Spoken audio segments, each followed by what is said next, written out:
ఓం శాంతి. పరివర్తన సృష్టి యొక్క నియమం. మన జీవితంలో మనల్ని పరివర్తన చేసుకొచ్చే విషయాలు చాలానే ఉంటాయి. కొన్ని మనం అనుభవాలతో పరివర్తన అవుతూ ఉంటాము, కొన్ని ఇతరుల జీవితాల్లో చూసినటువంటి అనుభవాలతో పరివర్తన అవుతూ ఉంటాము, కొన్నిసార్లు సమయము, కొన్నిసార్లు పరిస్థితులు, ఇలాగా మన జీవితంలో పరివర్తన తీసుకొచ్చే అంశాలు చాలానే ఉంటాయి. అయితే అవి కొంతమంది జీవితాల్లో మంచి పరివర్తన తీసుకొస్తే, కొంతమంది జీవితాల్లో చెడు పరివర్తన తీసుకొస్తాయి. చెడు పరివర్తన జరగడం చాలా సులువు, కానీ మంచి పరివర్తన కోసం మాత్రము జీవితంలో చాలానే శ్రమించాల్సి ఉంటుంది. కొన్నిసార్లు మంచి పరివర్తన కోసము మనం చేసేటువంటి ప్రయత్నంలో నిజంగా చెప్పాలంటే ఒక కొత్త జీవితం కూడా మొదలవుతుంది. ఆ పరివర్తనను పొందేటువంటి సమయము పొందిన తరువాత కూడా మనకదొక పునర్జన్మగా అనిపిస్తుంది. ఈ యొక్క పరివర్తన అన్నది మనిషి జీవితంలోనే కాదు, జీవజంతువుల విషయంలో కూడా వర్తిస్తుంది. మీకు తెలుసా, గద్ద యొక్క ఆయుష్ 70 సంవత్సరాలు. కానీ ఈ 70 సంవత్సరాల ఆయుష్ను తను చక్కగా జీవించాలి అంటే మధ్యలో ఒక పరివర్తన సమయం ఎదుర్కోవాల్సి వస్తుంది. దానికి ఒక 40 సంవత్సరాల ఆయుష్ అయిన తర్వాత గద్దకి ముక్కు చాలా పెద్దగా అవుతుంది, కాళ్ళు గోళ్ళు పెరుగుతాయి, రెక్కలు కూడా విపరీతంగా పెరిగిపోతాయి. దాని కారణంగా అది వేటకి వెళ్ళలేకపోతుంది, ఆహారాన్ని సంపాదించుకోలేకపోతుంది, రెక్కలు కూడా భారమైపోతాయి. అది ఆ 40 సంవత్సరాల వయసులో ఇక నా వల్ల అవ్వదు, నేను ఇంకేం చెయ్యలేను అని ఆగిపోయిందా, కొంతకాలంలో చనిపోతుంది. లేదా నేను మరో 30 సంవత్సరాల కొత్త జీవితాన్ని జీవించాలి అని అది అనుకుంది అంటే మాత్రము ఒక బాధాకరమైనటువంటి పరివర్తన ప్రక్రియను అది దాటాల్సి ఉంటుంది. అదేమిటంటే, తనకు తానుగా ఒక ఉన్నతమైన శిఖరానికి వెళ్ళి ఒక 3 నెలల పాటు ఏకాంతంలో ఉంటుంది. ఆ 3 నెలల్లో ముందుగా అది బాగా పెరిగినటువంటి పొడవాటి ముక్కుని ఆ శిఖరంపై ఉన్నటువంటి రాయికి వేసి విసిరి విసిరి విరక్కొట్టుకుంటుంది. కాలి గోళ్లను కూడా విసిరి విసిరి విరక్కొట్టుకుంటుంది. రెక్కలు కూడా ఒక్కొక్కటిగా తెంచేసుకుంటుంది. 3 నెలలు బాధాకరమైనటువంటి ప్రక్రియ. కానీ ఇది అయిన తరువాత మళ్ళీ కొత్తగా ముక్కు వస్తుంది, కాలి గోళ్ళు చక్కగా పెరుగుతాయి, రెక్కలు పెరుగుతాయి.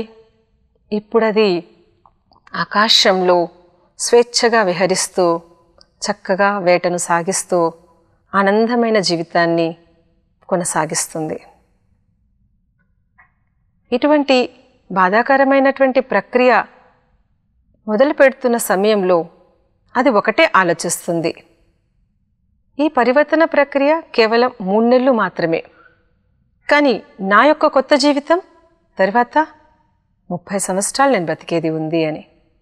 అలాగే మన జీవితంలో మనం తీసుకొచ్చే మార్పులో కూడా పరివర్తన ప్రక్రియ బాధగానే ఉంటుంది, కానీ అది దాటిన తర్వాత పొందే ఆనందం గుర్తు తెచ్చుకుంటే ఈ యొక్క ప్రక్రియలో కలిగే బాధను మనము మర్చిపోతాం. నిజం చెప్పాలంటే మనం ఎంతైతే పరివర్తన అవుతూ ఉంటామో మనలోని ఆంతరిక శక్తులు, గుణాలు వికసిస్తూ ఉంటాయి. మనము ఉన్నతిలోకి వెళ్ళాలి అంటే తప్పనిసరిగా ఈ ఘర్షణ, సంఘర్షణలను దాటాల్సిందే. ఇప్పుడు మనము ఒక అద్భుతమైన ఉదాహరణ తెలుసుకోబోతున్నాము. సీతాకోక చిలుక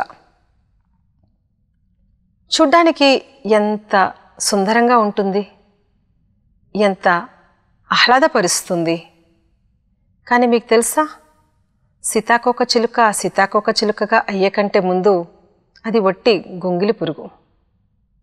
గొంగిలి పురుగు గుడ్డులోకి వెళ్ళి ఒక సమయం దాటిన తర్వాత గొంగళి పురుగు మెల్లమెల్లగా లోపల పరివర్తన అవుతూ గుడ్డులో నుంచి తల బయటికి పెడుతుంది. పెట్టి ఒక్క సమయం కోసము గుడ్డులోనే ఉంటూ తన యొక్క శక్తినంతా కూడా కూడగట్టుకొని ఒక్కసారిగా ఆ గుడ్డులో నుంచి బయటికి వచ్చేస్తుంది రెక్కల సహితంగా. కానీ ఎవరైనా చూసి ఆ యొక్క సీతాకోకచిలుక గుడ్డులో నుంచి తల బయటికి పెట్టి బయటికి రాలేకపోతుంది, అయ్యో పాపము అని కనుక గుడ్డు కనుక పగలకొట్టారు అంటే సీతాకోకచిలుక బయటికి రాదు, చనిపోతుంది. ఎందుకంటే ఆ గుడ్డులో నుంచి అది బయటికి వచ్చే ప్రక్రియ ఏదైతే ఉందో ఆ సమయంలో అది పడుతున్న బాధ ఏదైతే ఉందో ఆ బాధలో నుంచే దాని యొక్క రెక్కలకి శక్తి పుట్టుకొస్తుంది. ఆ రెక్కలు సుందరంగా తయారవుతాయి. అప్పుడే అది సుందరమైన సీతాకోకచిలుకగా కాగలదు. కాబట్టి మన జీవితంలో ఈ యొక్క ప్రకృతి నుంచి, పక్షుల నుంచి, జీవజంతువుల నుంచి పరివర్తన యొక్క ప్రక్రియను కనుక నేర్చుకున్నాము అంటే మనం ఉన్నత శిఖరాలని అధిరోహిస్తాము. అయితే మనము పరివర్తన అయ్యే సమయంలో మనలో ఉన్నటువంటి పాత అలవాట్లు, పాత గుణాలు, పాత భావాలను అణిచిపెట్టుకునే ప్రయత్నం చేస్తూ ఉంటాము. ఈ అణిచివేతలో మనము బాధపడుతూ ఉంటాము, ఇతరులకి కూడా బాధను కలిగిస్తూ ఉంటాము. ఏ రోజుకైనా కూడా దాన్ని ఎలాగైనా బయటికి తీయాల్సిందే, వదిలేయాల్సిందే. అందుకోసము మనసా వాచా కర్మన మనం ఏ విషయంలో అయితే పరివర్తన అవ్వాలనుకుంటున్నామో ఆ పరివర్తన అవ్వాల్సినటువంటి విషయాన్ని పరమాత్మ ముందు ఎప్పుడైతే మనం ఉంచుతామో సర్వశక్తివంతుడైన పరమాత్మ మనం దేంట్లో అయితే మారాలి అనుకుంటున్నామో, పరివర్తన చెందాలి అనుకుంటున్నామో ఆ విషయానికి వారి యొక్క శక్తిని, జ్ఞానాన్ని, తోడును, సహాయాన్ని అందిస్తూ మనల్ని ముందుకు తీసుకెళ్తారు. ఎందుకంటే విశ్వ పరివర్తన కోసం పరమాత్మ వచ్చారు. మన జీవితంలో కూడా పరివర్తన కోరుకుంటున్నారు. ఆయన కోరుకున్న ప్రకారంగా మనలో పరివర్తన అవుతూ ఉంటే తప్పనిసరిగా పరమాత్మ యొక్క సహాయం మనకి ఒక్క అడుగు ముందుకేస్తే 1000 అడుగుల సహాయం లభిస్తుంది. మనం చూస్తే అగ్నికి పరివర్తన శక్తి ఉంది. అగ్నిలో ఏదైనా వేసాము అంటే అది మారిపోతుంది. అందుకోసమే కదా రామాయణంలో సీతాదేవిని అగ్ని ప్రవేశం చేయించారు. అంటే అగ్నికి పవిత్రత యొక్క శక్తి ఉంది, పరివర్తన శక్తి ఉంది. అలాగే ఎప్పుడైతే మనం మనసులో నేను ఒక విషయంలో మారాలి అనేటువంటి దృఢ నిశ్చయంతో, దృఢ సంకల్పంతో పరమాత్మ ముందు ఆ విషయాన్ని ఉంచి పదే పదే దానికోసమై మనం సాధన చేసినట్లయితే లోపల నుంచి తపన అనేటువంటి ఒక అగ్ని పుట్టుకొస్తుంది. తపన అన్న అగ్ని పుట్టుకొచ్చి అది మనలో మార్పు తీసుకొస్తుంది. కానీ చాలాసార్లు మనము పరివర్తన విషయంలో కంగారు పడుతూ ఉంటాము, భయపడుతూ ఉంటాము. ఎందుకంటే ఏదైనా కొంత కొత్తదనం తీసుకురావాలి అంటే తెలియని ఆందోళన ఉంటుంది. కానీ జీవితంలో నిజంగా కొత్తదనాన్ని పొందాలి అంటే, ఉత్సాహంతో, ధైర్యంతో ముందుకెళ్ళాలి అంటే తప్పనిసరిగా కొత్తదనాన్ని మనం ఆహ్వానించాల్సిందే, పాతదాన్ని పరివర్తన చేయాల్సిందే. ప్రతి ఒక్కరికి కూడా కొత్తదనం ఇష్టం.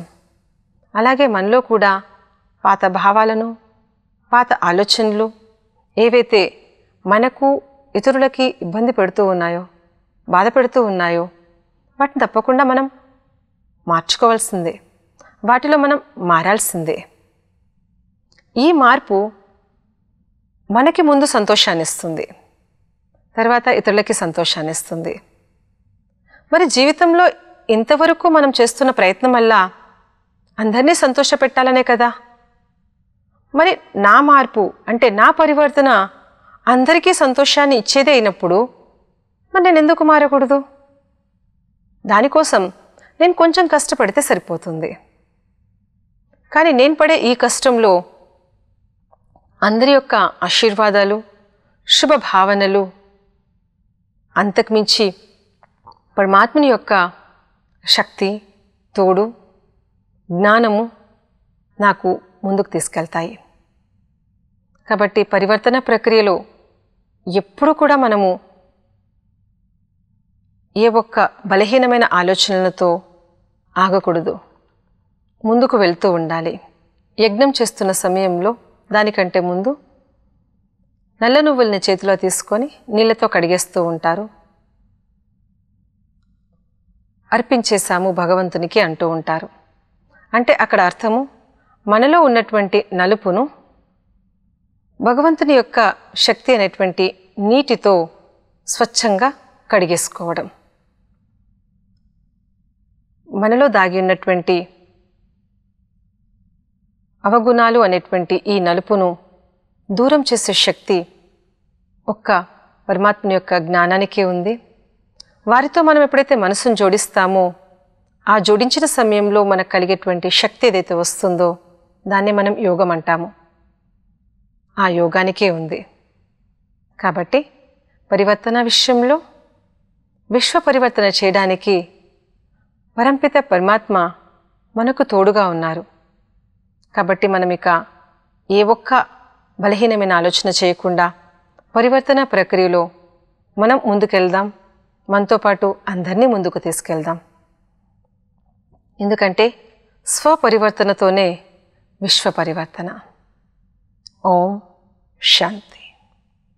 నేటి కోసం మేటి సంకల్పం. దృఢతకు ఫలితం విజయం, బలహీనతకు పర్యవసానం అపజయం.